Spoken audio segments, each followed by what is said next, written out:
अस्सलाम वालेकुम। वो पूछना ये था मिर्ज़ा इंजीनियर से।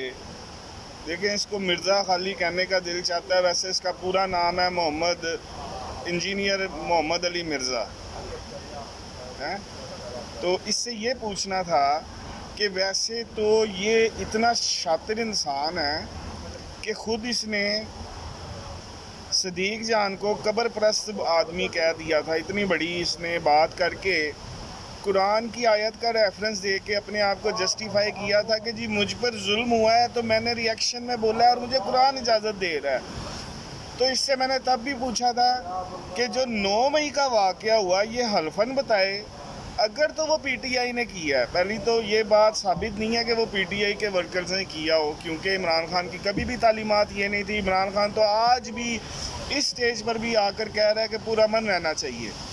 तो इससे कहा था कि वो ये तो कहता है जी मैं कब्र परस्त आदमी, इसलिए कहा कि कुरान मुझे इजाज़त दे रहा है, उसने मुझे रॉन्ग नंबर कहा तो मैंने रिस्पांस में उसको कब्र परस्त कह दिया है। तो मेरा रिस्पांस बढ़ के भी हो सकता है, कुरान मुझे इजाज़त दे रहा है, इसने जस्टिफाई किया था।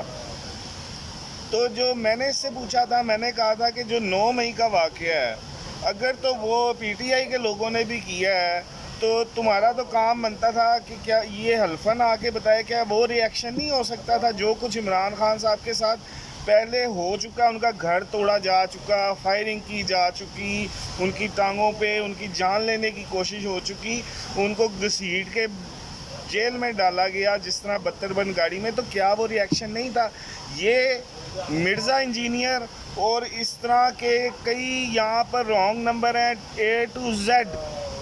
मैं तो कहता हूँ आप अपने इर्द गिर्द बड़ा ध्यान से घूमें। ये वो लोग हैं जो सिर्फ अपना मंजन बेचना चाहते हैं, इनका दीन से कोई ताल्लुक़ नहीं है। अगर है तो मिर्ज़ा अली इंजीनियर और इस तरह के तमाम, मैं मौलाना तारिक जमील साहब से भी बाअदब होके गुजारिश करता हूँ, क्योंकि वो काबिल एहतराम है हमारे लिए, लेकिन ये एक बदतमीज़ बंदा था, इसलिए मैं इससे बदतमीज़ी से बात करता हूँ। इससे बंदा पूछे कि कुरान और अहादीस तुझे इस टाइम इजाज़त दे रही हैं, जो तुम्हारे मुल्क में इर्द गिर्द जुल्म चल रहा है और तू बैठ के सेशन कर रहा है हदीस के, ठीक है?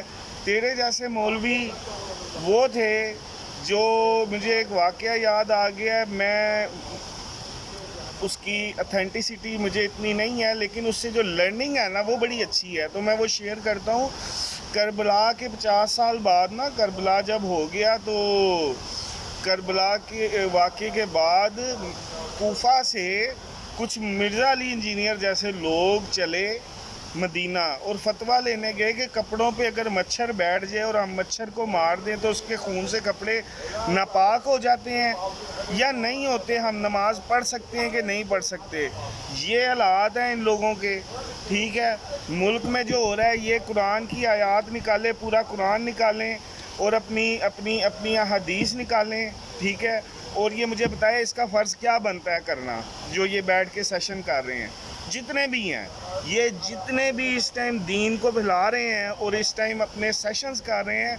जब आपके मुल्क में जुल्म और नाइंसाफ़ी फैली हो तो आपके लिए आप पे जिहाद फ़र्ज़ है। ये चीज़ नहीं, इनको ये इतने ही एक हैं दीन के पैरोकार। तो कहने का मकसद ये है कि इनसे तो कोई लेना देना नहीं। अल्लाह ताला मुझे, आपको, हम सबको हिदायत नसीब फरमाए। इस तरह के रॉन्ग नंबर से बचिए, अपना टाइम ना वेस्ट कीजिए, और इनका तो अल्लाह ही हाफिज़ है, ठीक है? थैंक यू, अल्लाह हाफिज़।